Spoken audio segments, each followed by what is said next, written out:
Game 4, who you got? Well, I picked the Warriors to win this series in 7 games. There's no way that's going to happen, in my opinion, if they lose tonight. So I have to go with them tonight. I'm not feeling good about it because what I'm seeing from Kevin Durant is something special. Look, Kevin Durant and I obviously had a difference at the beginning of the season. I didn't know we had a difference until he said what he said. Yep. We've never had a difference since. I know his brother. His mom is a sweet woman who's been on this show. And I'm here to tell you something right now. Regardless of his moments where he gets on the media or he gets an attitude or whatever the case may be, Kevin Durant is one of the best people you'll ever see in professional sports. He's got his head on right. He's smart. He's decent at his core. He's a good person. And I'm here to tell you something right now. He is a superstar. And the one thing that is a question mark about him is that chip, getting that chip. LeBron stood in his way, and LeBron tends to stand in his way in big moments. And I still believe Cleveland is going to the finals. Kevin Durant right now looks like the best player in the world. He's played better than Steph Curry in this series. He's played better than LeBron James has played. For the most part, he's had some relatively pedestrian games, but for the most part, when he explodes, he has exploded. Kevin Durant has been special. Steph Curry obviously was hurt, got hurt in the first round against Houston, was still recovering in the second round against Portland. But Kevin Durant, from a consistent perspective, has been the best player in the world. I go so far as to say, Skip, that if I had to pick between him and LeBron right now in terms of starting a team, because Mike asked me that this morning, it would be Kevin Durant because he's a better shooter, okay? With all of that being said, this is his moment. And I think that Steph Curry and the Golden State Warriors have the capability to neutralize that. But it would have to be tonight. Steph Curry is the reigning 2-time league MVP. And often I have been asked this question. You make so much noise about him. He's the best shooter in the world, blah, blah, blah. So Stephen A., what if he got in some trouble? What's going to happen then? Golden State is in trouble now. It is code red. You don't win this game. I do not believe that the Golden State Warriors are coming back. It's not because of the 3-1 deficit, because we've seen comebacks from that in the past. I am talking about these dudes because, Skip, do you know anybody that has raved about Russell Westbrook more than me? Nope. This dude is the most vicious, ruthless competitor in the NBA, which Allen Iverson reminds me of every chance he gets. This dude, Russell Westbrook, is something special as well. And I don't know if anyone notices. Look at his eyes. Look at what he does the second Steph Curry is standing in front of him trying to defend him. I mean, he goes at this dude like nobody goes at Steph Curry. If Oklahoma City manages to go up 3-1 in this series and Golden State has to win 3 in order to beat OKC, Russell Westbrook and Kevin Durant, I just can't see it. So the only shot to me that the Golden State Warriors have of defending their crown is to win tonight. And I have to believe in the character of this team and say, I'm going to pick Steph Curry and them to win tonight, but I also want to do that with a caveat. Not just about the greatness of Durant and Westbrook, but we about to find out about Steve Kerr, too. Because it wouldn't be a big deal if it was just about Kevin Durant and Russell Westbrook. But when you see Steven Adams and Enes Kanter hurting you one game, and then Serge Ibaka is at the 5 and you go small the next, that's coaching. And we're watching a guy in Billy Donovan that has evolved before our very eyes and is showing us all that Sam Presti probably made the right call in bringing this 2-time national championship coach from Florida on board. It's because of that that I say that about Steve Kerr. It's not that Steve Kerr isn't doing his job. It's that Billy Donovan looks so exceptional in doing his. Steve Kerr now has to come up with an answer for this. What are you going to do to answer what Billy Donovan is throwing at you because he's not consistent. He's throwing different looks at Golden State every time you turn around, Skip. What answer is Steve Kerr going to have for that? That is the question.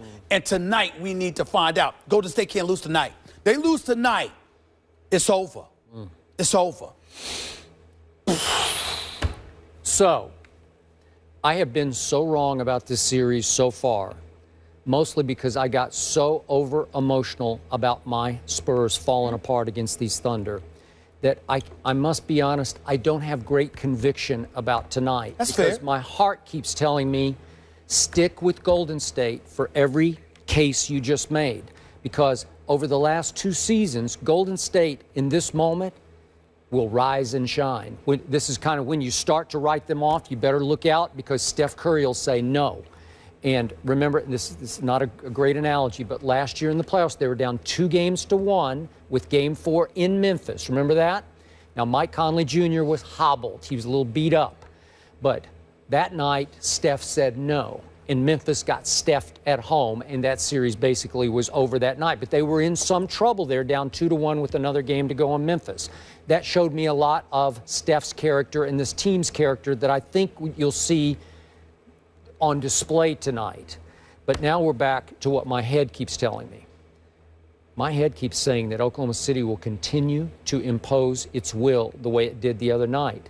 And there's a little icing on top tonight, a little hot sauce on top, if you will. I think all the psychological motivation off Draymond being in the starting lineup and not getting suspended is with the Thunder. They're going to feel like they got wronged here. They got done wrong. And trust me, their fans will be in full throat about how they got done wrong. No question. Not that Draymond. Those fans are great, by the way. I got to give credit where credit is explosive due. in there. Oklahoma City, being in that arena, I ain't too keen on being downtown, Hey, but in that arena, it's big gonna time. Explode. It's big time. And Draymond's going to hear it. Not that he has rabbit ears or thin skin, because he does not. But they are going to be all over him, and they're going to be all over Golden State, and they are going to be pro-Thunder. Now, you know and I know the momentum of these things can shift like that spring weather in Oklahoma City can shift. You can have a tornado one moment, and all of a sudden it's 85 degrees, windless and sunshine the Just next. like here. Yeah, it can be. And so this could happen tonight, but I don't see it because of the Kevin Durant factor. And I'm with you.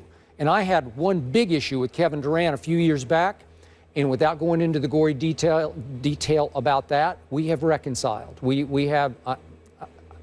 I like him a lot. Kevin Durant's a good guy. You know what? He's a good guy. He's a good guy. And right before your very eyes this year, I see him growing up as the leader of this team. I'm talking about the unquestioned leader of this team. I know Russell is the quarterback, and he's the guy with the ball in his hands for the most part. But I'm seeing real maturity in both of them, but especially in Kevin, that will manifest itself again tonight in ways that you talk about. Is he that guy you would build around? There have been 4 or 5 times a game over the last 10 games of these playoffs where Kevin Durant will make a shot where I'll say, that's just unguardable. Because he is so, I don't know how long. Is he 7'5" length? Listen. It's unbelievable. 6'11". I don't want to hear the 6'9" stuff. I know. I've stood right next to him. Kevin Durant is no 6'9". Yeah. Kevin Durant's about 6'11", and the wingspan's about 7'6". Yeah. And he's got a handle and can pull up from 30. Hey, and there's just nothing to talk about there. There's nothing to talk about. Sort of semi-break the other night when they had him on the run, and Kevin just dribbles the ball up the floor and just pulls up and just drains it. You're finding, and it was over, man. It was like game over. Here's the beauty of it. We marvel at the greatness of Steph Curry, and he is great. He's the greatest shooter I've ever seen in my life. But Kevin Durant said something very, very profound the other day, and we all know it, but we never really say it because we don't think about it because we marvel at the shot makes that Steph Curry does. Kevin Durant said he makes a lot of bad shots. Very simple. But think about how, if you know the game of basketball, it's very, very complicated. Because on one hand, you want to give a cat respect for what he accomplishes, averaging 30, making the shots that he makes, etc. But the flip side to it is that you can't game plan for it because a lot of stuff breaks down and Steph Curry just comes to the rescue.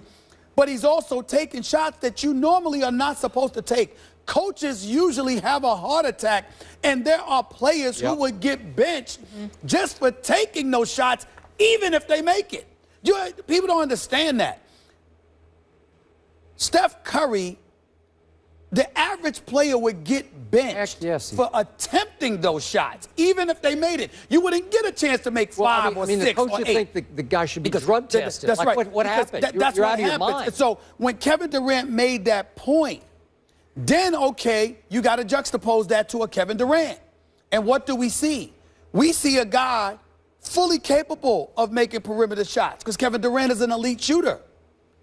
But he shoots the right shots. He doesn't take he doesn't. He takes contested shots, but for him, he's 6'11" with a 7'6" wingspan, so it's not that contested. Kevin Durant actually takes better shots.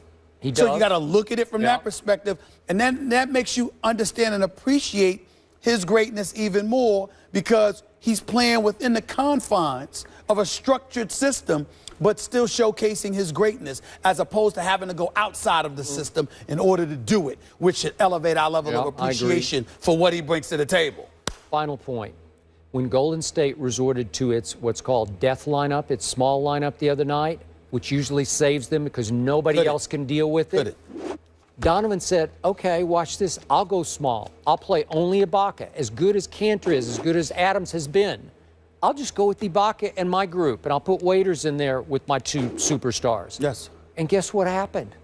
Golden State got run off the floor. That's a bad sign for Golden State. So not just Ibaka, Dion Waiters. That's what I say, yeah. I mean, he's been really good. Well, you know, this and team not only that, you ready for this prediction? If they make it to the finals, and it's Cleveland, because we don't know anymore if it's going to be Cleveland, Dion Waiters will play even better against Cleveland. Yeah, he would. Because he never felt like he was treated right there. Watch out. It all goes down in Skip's hometown. Tomorrow's show is going to be fun. We'll react to all of that. But we also have a series in the East, as Stephen A. just alluded to. So last night, Drake cheered his Raptors to a Game 4 win. How much trouble is his buddy LeBron in now that the series is tied 2-2? We get into it next.